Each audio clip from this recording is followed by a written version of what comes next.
আসসালামু আলাইকুম।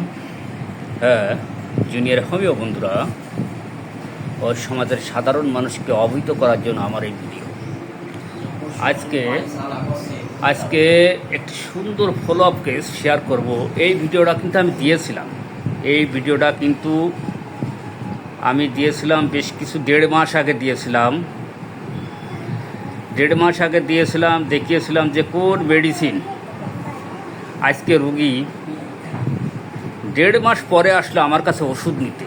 রুগীর ছিল বাতের সমস্যা, প্রত্যেক গাঁটে ব্যথা, মাজা কোমরে ব্যথা, রক্তশূন্যতা, সাথে লিউকেরিয়া সমস্যা। আমি কিন্তু সুন্দর করে কেস টেকিং নিয়ে মেডোরিনাম 10 mg দিয়েছিলাম 16/5/24 তারিখে মেডোরিনাম দিয়েছিলাম। তারপর মাঝে PLX চালিয়ে গেছি। আজকে কিন্তু ওষুধ নিতে এসেছে আবার। আমি রুগীর কাছে বলবো যে প্রত্যেক গাঁটে ব্যথা, তারপর যে গাঁত পায়ে ব্যথা, মাজা কোমরে ব্যথা, উঠতে পারছিলে না, শুতে পারছিলে, এখন কী অবস্থা? হ্যাঁ, কতটুকু ভালো? সম্পূর্ণ ভালো, এখন আর ব্যথা করছে না? আর যে লিউকেরিয়ার সমস্যা, ওটা কি সমস্যা? ভালো আছে। আচ্ছা, হ্যাঁ বন্ধুরা, রুগীর মুখে শুনলেন আমি মাত্র কিন্তু একটি মাত্র মেডিসিন দিয়েছিলাম মেডোরিনাম 16/5/25। সেটা কিন্তু আমি আবারও বলছি, আমি কিন্তু ভিডিও ছেড়েছিলাম, এই কেস টেকিংটা দেখিয়েছিলাম। তারপর মাঝে PLX। আজকে আবার ওষুধ দিতে আসলো।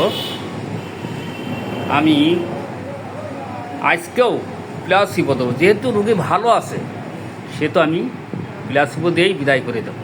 এখন তো ভালো আছে আপাতত, তাই না বন্ধুরা? মেডোরিনাম আমি কী জন্য দিয়েছিলাম আমি আর একটু দেখাই। এই যে রুগী ছিল, এই হট পেশেন্ট, তারপর ঠান্ডার সমস্যা কম বেশি লেগেই থাকে, পানি পিপাসা আছে, এই যে মিষ্টি পছন্দ, লবণ পছন্দ, কাঁচা পেঁয়াজ পছন্দ, ফ্যাট মিট। আমরা এখানে দেখবো যে খাদ্যর তালিকায় প্রফেসর জর্জ ভিদলকাসের মতে আমরা জানি যে যেখানে মিষ্টি, লবণ, চর্বি, মাংস সমান তালে পছন্দ করে, সেখানে কিন্তু মেডোরিনামের কথা একবার হলেও চিন্তা করা যায়। তাছাড়া মাইন্ড স্যাম্প্যাথেটিক, উইপিং ডিসপোজিশন, তার কাজকর্ম, অত্যাধিক সোফাস্ট, অ্যাংজাইটি, উদ্বেগ, উৎকণ্ঠা ছিল, সামান বিহাইন্ড কাম, ভ্যাকসিন অল ডোজ কমপ্লিট, এর উপর ভিত্তি করে আমি রুগিনীকে মেডোরিনাম দিয়েছিলাম। এটাই ভালো। অবশ্যই আমার পরবর্তী টার্গেট ছিল কিন্তু থুজা অক্সিডেন্টাল, এখনও আছে পরবর্তী টার্গেট, থুজা অক্সিডেন্টাল দেব, কিন্তু মেডোরিনামে সে এখনও পর্যন্ত ভালো আছে। 1.5 মাস হয়ে গেল ভালো আছে। তারপরেও যেহেতু ভালো আছে সেহেতু এই রুগিনীকে আমি আবারও PLX দেব। আজকে হচ্ছে কত তারিখ? 25 তারিখে, 25/6/25। ধন্যবাদ।